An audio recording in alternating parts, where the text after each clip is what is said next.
Hello guys, இன்றைக்கி நம்ம 2011 release ஆன கொனன் த பார்பேரியன் அப்படின்ற ஒரு அட்டகாசமான அட்வென்ச்சர் படத்தை தான் பார்க்க போகிறோம். அதுக்கு முன்னாடி நம்ம சேனலுக்கு புதுசாக வந்தீங்கன்னா சப்ஸ்கிரைப் பண்ணாதவங்க சப்ஸ்கிரைப் பண்ணிக்கோங்க. பக்கத்தில் இருக்க பெல் பட்டனை கிளிக் பண்ணிக்கோங்க. அப்போ தான் நம்ம வீடியோ போட்ட உடனே உங்களுக்கு நோட்டிஃபிகேஷனாக உடனுக்குடனே வரும். சரி வாங்க, இன்றைக்கான படத்தை டீட்டெயிலாக பார்க்கலாம். இந்த படத்தோட ஆரம்பத்தில் ஒரு பயங்கரமான போர்க்களத்தை தான் காட்டுறாங்க. அந்த போர்க்களத்தில் நிறமாச கர்ப்பிணியாக இருக்கிற ராணியும் ராஜாவும் மும்முரமாக சண்டை போட்டுட்டு இருக்காங்க. இப்படி சண்டை போட்டுக்கிட்டு இருக்கும்போது ராணிக்கு பிரசவ வலி வந்துடுது. அந்த வழியிலையும் ராணி ராஜாவை பார்த்து சொல்கிறான், நான் செத்தா கூட பரவாயில்ல, ஆனால் இந்த நாட்டோட எதிர்காலத்துக்காக என்னோட வாரிசு உயிரோடு இருந்தே ஆகணும். என் வயிற்றை கிழிச்சு என் குழந்தைய உயிரோடு வெளியேடு, என்னை பற்றி கவலைப்படாதுன்னு சொல்கிறான்.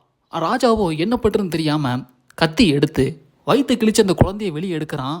அந்த குழந்தை வந்த உடனேயும் அந்த குழந்தைக்கு கொனன் அப்படின்னு பேர் வச்சுட்டு அந்த ராணி இறந்து போயிடறான். ரத்தம் சொட்ட சொட்ட இருக்கிற அந்த குழந்தைய கையோட தூக்கிட்டு மக்கள் முன்னாடி ராஜா காட்டுறான், இந்த நாட்டோட எதிர்காலமே இவன் தான், இவனோட பேர் கொனன் அப்படின்னு சொல்லிக்கிட்டு அந்த ராஜா ராணியை பார்த்து அழுகிறான். இதோட படத்தோட இன்ட்ரோ சீனை முடிக்கிறாங்க. அந்த போரில் நினச்ச மாதிரி ராஜாவும் ஜெயிச்சிடறான். இதோட 15 வருஷம் போகுது. அந்த பையன் வளர்ந்து ஒரு வாலிபனா நிற்கிறான். இந்த ஹீரோவோட வயசில் இருக்கிற 20 பசங்களுக்கு மொத்தமாக ஒரு போட்டி வைக்கிறார் ராஜா. எல்லாரோட வாய்க்குள்ளேயும் காக்கா முட்டையை போடுறாரு.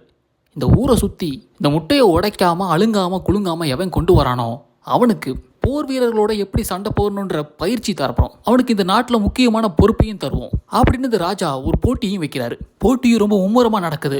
ஒருத்தர் மாற்றி ஒருத்தர் தள்ளி விட்டு முட்டையை உடச்சிக்கிறாங்க. ஒரு சில பேர் மட்டும்தான் போட்டியில் மிஞ்சிருக்காங்க. அதில் இந்த படத்தோட ஹீரோவான கொனனும் ஒரு ஆள். அவ திடீர்னு கொனனுக்கு பக்கத்தில் சம்மந்தமே இல்லாமல் காட்டுவாசிங்க 4 பேர் வந்து அட்டாக் பண்ணுறாங்க. பார்க்கறதுக்கு தான் இந்த ஹீரோ 15 வயசு சின்ன பையன். ஆனால் அந்த 4 பேரையும் கொடூரமாக தலையை வெட்டி கொண்டுட்டு தோரணமாக எடுத்துகிட்டு போகிறான் ஊருக்குள்ளே. பார்த்த அந்த ராஜாவுக்கு கொஞ்சம் மிரண்டு தான் போகிறாரு. ஆனால் கொஞ்சம் நேரம் கழித்து இவனும் இந்த நாட்டில் ஒரு ராஜாவை மாற போகிறவன் தானே, இந்த அளவுக்கு ஆக்ரோஷம் இல்லைன்னா எப்படி, நம்மளோட ரத்தம் அவன் உடம்புல ஓடுதில்ல, இப்படி தான் இருப்பான் அப்படின்னு ராஜா மனசுக்குள்ளேயே சிரிச்சுக்கிறாரு, சந்தோஷப்படுறாரு. அன்னைக்கு நைட்டு ராஜா கொனனை தனியாக கூப்பிட்றாரு. உனக்காக ஒரு கத்தி செஞ்சு தரேன் அப்படின்னு இரும்பு நெருப்பால் உருக்கி ஒரு கனமான கத்தி செஞ்சு தராரு. கத்தியை செய்யறதுக்கு தேவையான பொருள் என்ன, நெருப்பா தண்ணியா அப்படின்னு கேட்குறாரு. ஹீரோ கொஞ்சம் கூட யோசிக்காமல் நெருப்பு தான் அப்படின்னு தப்பான ஆன்சர் சொல்லிடுறான். உடனே ராஜா சிரிக்கிறாரு. நெருப்பும் தண்ணியும் சேர்ந்தாதான் ஒரு இரும்பே கனமாகும், இரும்பே முக்கியம் அப்படின்னு ஒரு கனமான கத்தியை செஞ்சு தராரு. இந்த கத்தியை வச்சு தான் நீ எதிர்காலத்தில் போர் பண்ணணும், இந்த கத்தியாலையும் கையாலையும் இன்னும் எத்தனை பேர் சாக போகிறாங்கன்னு தெரில அப்படின்னு கம்பீரமாக சொல்கிறாரு. இப்படி இவங்க 2 பேரும் பேசிக்கிட்டு இருக்கும்போதே அன்னைக்கு நைட்டே ஒரு வித்தியாசமான படை இவங்க நாட்டை அட்டாக் பண்ணுறாங்க.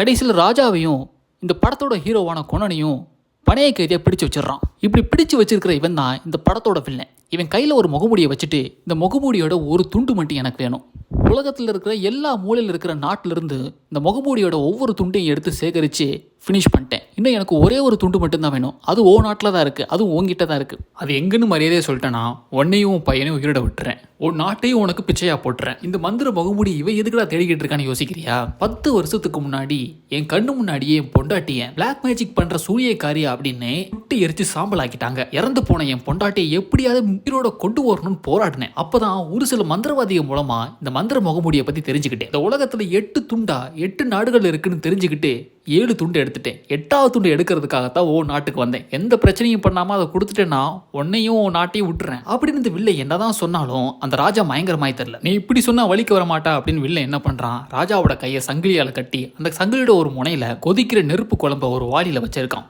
கொஞ்சம் ஆடுனாலும் சரி ராஜாவோட மேல உளுந்து ராஜா பஸ்பம் ஆயிடுவாரு. 100 பக்கம் சங்கிலியை பிடிச்சிட்டு நின்றுகிட்டு இருக்கான். கொஞ்சம் அசைஞ்சாலும் ராஜா பஸ்பம் ஆயிடுவாரு. இப்ப ராஜாவோட உயிர் ஹீரோவோட கையில தான் இருக்கு. அதே நேரம் சங்கிலியோட சூடு தாங்க முடியாம ஹீரோவோட கை கொஞ்சம் கொஞ்சமா சுட்டுக்கிட்டு இருக்கு. சங்கிலியை விட்டுரு, இதுக்கு மேல நான் உயிரோடு இருந்து என்ன பண்ண போறேன், அடுத்து நாட்டை ஆள போறது நீ தான், நீ கண்டிப்பா உயிரோடு இருக்கணும், இங்க இருந்து எப்படியா தப்பிச்சிரு, இந்த நாட்டை அபகரிச்சிருவான், இந்த நாட்டை ஒரு நாள் இவங்கிட்ட இருந்து நீ தான் வாங்கணும் அப்படின்னு சொல்லிக்கிட்டே ராஜா அந்த நெருப்பு குழம்பை தான் மேல போட்டுறாரு. இந்த இடத்துல எரிஞ்சு பஸ்பம் ஆயிறாரு. அந்த ஹீரோ எப்படியோ உயிரோடு இருக்குன்றதுக்காக அங்க இருக்கிற சங்கிலியை அவுத்துட்டு வில்லனோட ஒரு ஆள் முகத்தோட மூக்க அறுத்துட்டு அங்க இருந்து தப்பிச்சு ஓடிடுறான். அந்த வில்லனும் அந்த முகமூடியோட ஒரு துண்டை எடுத்துட்டு அப்படியே போயிடுறான்.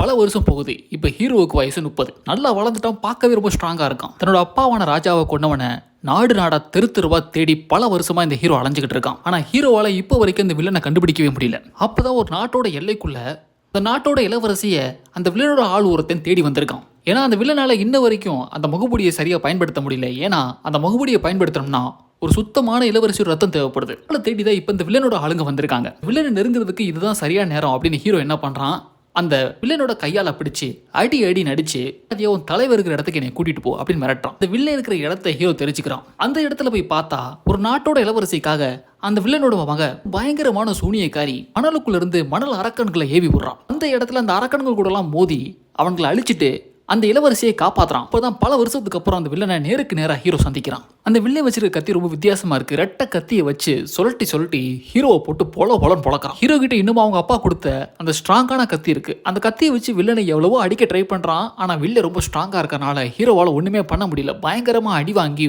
தப்பிச்சோம் பொழைச்சோம்னா அங்கிருந்து அந்த இளவரசியை காப்பாத்திட்டு ஓடி போயிடறான். காப்பாத்தின இளவரசியை அவளோட நாட்டுல விடுறதுக்காக தன் நண்பனோட போட்டுக்கு போறான். இப்போ உன்னை மறுபடியும் உன் நாட்டில் விட்டா கண்டிப்பா அந்த வில்லன் திரும்ப வந்து உன்னை கடத்திட்டு போயிடுவான். அதனால அந்த வில்லனை அழிச்சதுக்கு அப்புறம் தான் உன் நாட்டில் உன்னை பத்திரமா கொண்டு போய் விடுறேன் அப்படின்னு ஹீரோவான அந்த கொனன் மறுபடியும் அந்த வில்லனை தேடி போறான். ஹீரோ இந்த பக்கமா கிளம்புற நேரத்துல அந்த கேப்புக்குள்ள அந்த இளவரசியை மறுபடியும் அந்த வில்லன் கடத்திட்டு போயிடறான். கடத்திட்டு போனவன் காரியான தான் மக மூலமா ரத்தத்தை எடுத்து அந்த முகமுடிய சரியா பயன்படுத்திடுறான். பல வருஷத்துக்கு முன்னாடி இறந்து போன தன்னோட பொண்டாட்டிய மறுபடியும் உயிரோட கொண்டு வரான். அதுவும் எப்படி கொண்டு வரான்? என்ன முயற்சி பண்ணாலும் இறந்து போனவங்களோட உடம்ப திரும்ப கொண்டு வர முடியாது. ஆனா உயிரை கொண்டு வரலாம். அந்த உயிர் இப்ப இளவரசியோட உடம்புக்குள்ள போயிருது. கொஞ்சம் கொஞ்சமா கொடூரமான மோசமான கெட்ட ஆத்மாவா மாறிக்கிட்டு இருக்கான். அந்த நேரம் பார்த்து கரெக்டா ஹீரோவான கொனன் வந்துடுறான். ஒரு பக்கம் பார்த்தா அந்த இளவரசி தொங்கிக்கிட்டு இருக்கா. பக்கம் அந்த சூனியக்காரியான வில்லனோட மக. மூணாவது ஆளா ஹீரோவோட பரம எதிரியான அந்த வில்லன். அந்த வில்லனோட மகளான சூனியக்காரியை கொன்னுட்டு ஹீரோயினை காப்பாத்தலான்னு பார்த்தா குறுக்கு அந்த வில்லன் வரான். இந்த வில்லன் கூட ஹீரோவால நேரடியாக சண்டை போட்டு ஜெயிக்க முடியாது. அதனால ஏதோ தந்திரமா யோசிச்சு குறுக்கு வழியில அந்த வில்லனை கொல்லலாம் அப்படின்னு ஹீரோ யோசிச்சுக்கிட்டு இருக்க நேரத்துல அடியில ஒரு நெருப்பு ஆறா ஓடிக்கிட்டு இருக்கு. சண்டை போட்ட மும்முரத்துல அந்த வில்லன் கீழே ஓடிக்கிட்டு இருக்க நெருப்பு ஆற கவனிக்க மறந்துடுறான். இதுதான் கரெக்டான சந்தர்ப்பம் அப்படின்னு ஹீரோ தான் கையில வச்சிருக்கிற ஸ்ட்ராங்கான அந்த கத்தியால நின்னுக்கிட்டு இருக்க கல் பாலத்தை உடைக்கிறான். சுக்கு நூறா நொறுங்குது. ஒருங்கின கல்லோட அந்த வில்லன் ஹீரோட அப்பா எப்படி பஸ்பமானாரோ அதே மாதிரி கொடூரமா பஸ்பமாகி இறந்து போறான். அது ஹீரோவோட கண்ணு முன்னாடி. தன்னோட அப்பாவுக்காவும் நாட்டுக்காவும் கரெக்டா பழி வாங்கிட்டோமே அப்படின்னு ஹீரோவோட கண்ணுல ஒரு திருப்தி தெரியுது. வில்லனோட சேர்த்து அந்த மந்திர முகமூடியும் நெருப்புக்குள்ள விழுந்தனால அந்த ஹீரோயின் நார்மலா வந்துடுறான். அந்த பொண்ணை காப்பாத்திட்டு நல்லபடியா தன் நாட்டுக்கு திரும்ப போயிடுறான். தான் அப்பா சொன்ன மாதிரி ஆட்சி பண்றான். இதோட படம் சூப்பரா அட்டகாசமா முடியுது. இந்த படம் எப்படி இருந்துச்சுன்றதை மறக்காம கமெண்ட் செக்ஷன்ல சொல்லுங்க. இந்த வீடியோ பிடிச்சிருந்தா லைக் பண்ணுங்க, ஷேர் பண்ணுங்க. நம்ம சேனலுக்கு புதுசா வரீங்கன்னா சப்ஸ்கிரைப் பண்ணாதவங்க சப்ஸ்கிரைப் பண்ணிக்கோங்க. இதே மாதிரி ஒரு சூப்பரான இன்ட்ரெஸ்டிங்கான ஒரு வீடியோட மறுபடியும் மீட் பண்றேன். Thank you and bye.